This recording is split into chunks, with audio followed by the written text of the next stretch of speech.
시청자 여러분 안녕하십니까? VOA 뉴스투데이 시작합니다.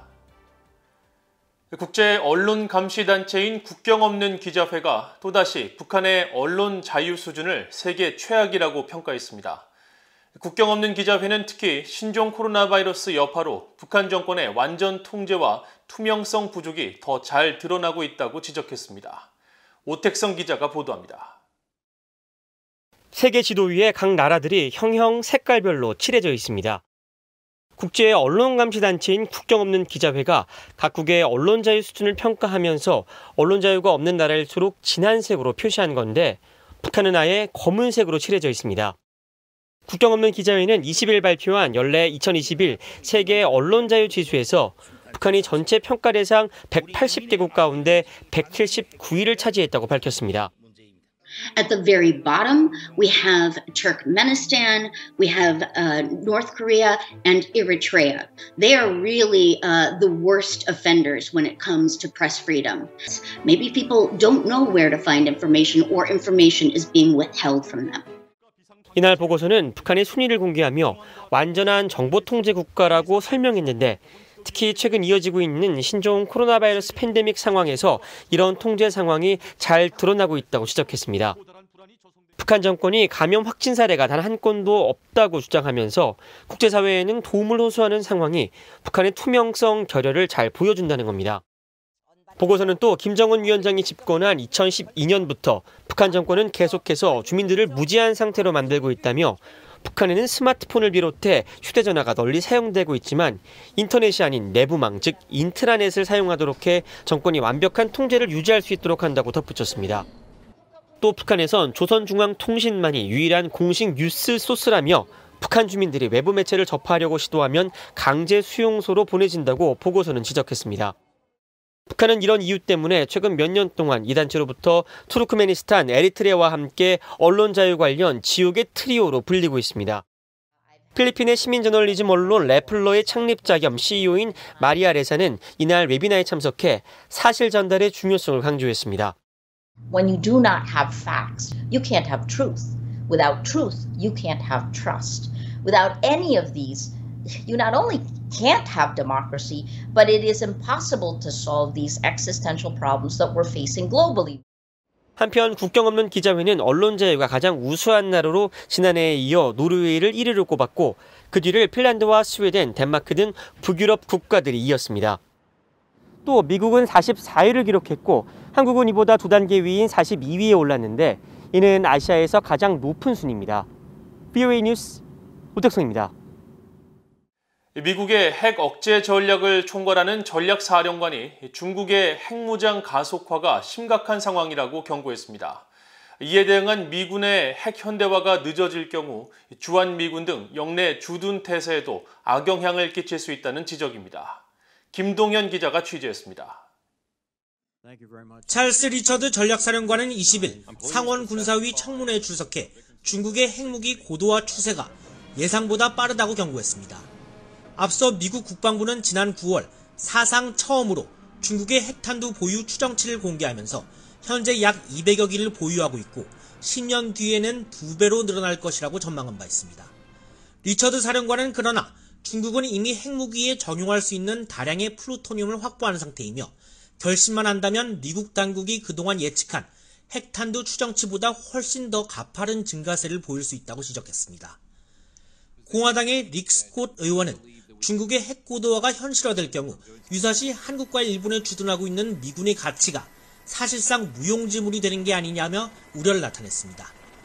이에 대해 리처드 사령관은 영내 주둔군을 뒷받침하기 위한 전략적 억제력이 반드시 뒷받침돼야 한다고 강조했습니다. We would be the first to tell you that those forces are important, but you have to backstop them with a strategic deterrent to dissuade the opponent from attempting to do something like that. 리처드 사령관은 그러면서 이 같은 능력의 상실 여부를 적성국뿐 아니라 동맹국도 계산하고 있다며 향후 미국의 억제력 등 신뢰성에 상당한 훼손을 야기할 것이라고 말했습니다. 리처드 사령관은 또 북한의 무기체계가 향후 미국 본토 방어 역량을 앞지를 가능성이 있는지에 대한 의원의 질문에 현재 적절한 기준에 따라 미사일 방어 정책을 추진하고 있다고 설명했습니다.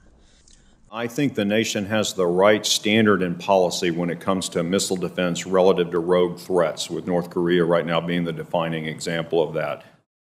다만 현재 예산 압박에 따른 가용 자원의 한계에도 불구하고 북한과 더욱 역량 격차를 벌려놓을 필요가 있다고 답변했습니다.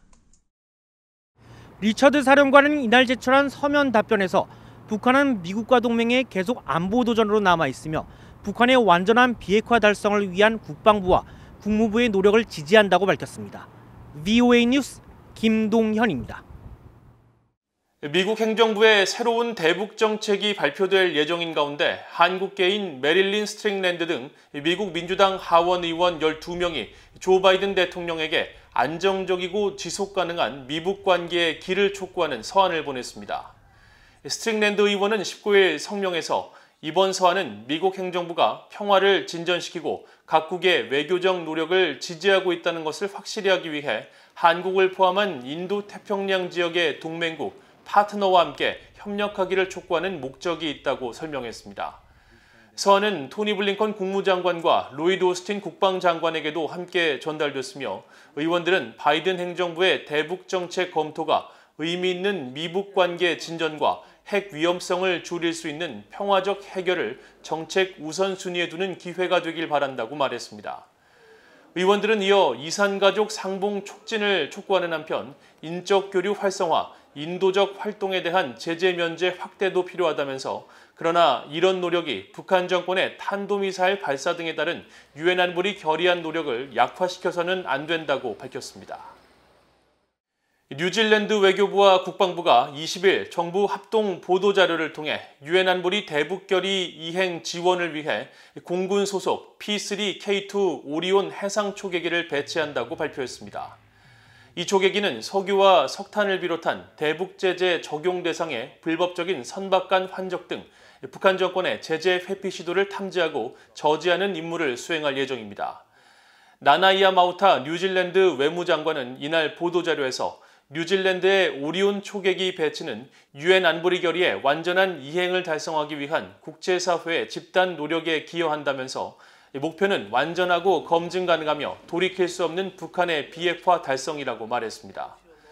뉴질랜드의 이번 초계기 파견은 지난 2018년 9월 이후 네 번째입니다. 미국과 캐나다, 호주, 뉴질랜드, 일본, 영국, 프랑스 등 7개국은 현재 2017년 유엔 안보리가 채택한 대북 결의에 따라 북한 선박의 불법 환적 등에 대한 해상 감시 활동을 벌이고 있습니다. 북한이 지난달 중국에서 수입한 품목은 모두 농업과 공업용 필수 물자로 파악됐습니다. VOA가 중국 해관총서의 북중 무역 세부 자료를 살펴본 결과 북한이 지난 3월에 수입한 품목 중 질소 비료가 14,000톤에 달해 총 504만 달러치로 가장 많았습니다. 그 다음은 광물성 혹은 화학 비료로 분류되는 인산 2암모늄으로 418만 2천 달러를 기록해 비료 관련 제품만 922만 달러에 달했습니다. 이에 따라 북한의 지난달 대중 수입액 1,297만 달러 중 비료는 71%를 차지한 것으로 나타났습니다.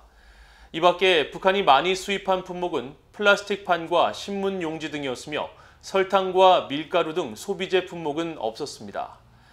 북한의 지난달 대중 수입액은 6개월 만에 최고치를 기록했지만 대북 제재 이전인 2016년과 비교하면 5% 수준에 불과하며 신종 코로나 바이러스 여파로 국경 봉쇄가 본격화한 지난해 같은 기간보다 약 600만 달러가 감소한 규모입니다.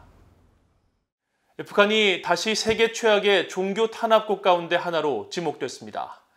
로마 카톨릭 교황청 산하 재단인 고통받는 교회 돕기는 20일 발표한 2021 국제 종교자유 보고서에서 지난 2018년 8월부터 2020년 11월까지 전 세계 196개 나라의 종교 실태를 조사한 결과 북한 내 종교 박해와 증오 범죄, 폭력 상황이 더 악화됐다고 밝혔습니다.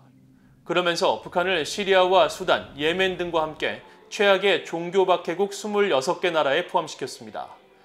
보고서는 중국과 북한을 아시아에서 종교 자유가 없는 최악의 국가로 지목하며 북한은 특히 김정은 우상화에 도전하는 어떤 단체도 용납하지 않을 정도로 종교 말살 정책을 펴고 있다고 지적했습니다. 또 신종 코로나 바이러스 사태로 이미 전 세계에서 가장 고립된 북한에 대한 접근이 더 어려워졌고, 이는 종교 자유와 관련해서도 부정적인 영향을 준다며 우려를 나타냈습니다. 이상으로 VOA 뉴스투데이를 모두 마칩니다. 시청해주신 여러분 고맙습니다.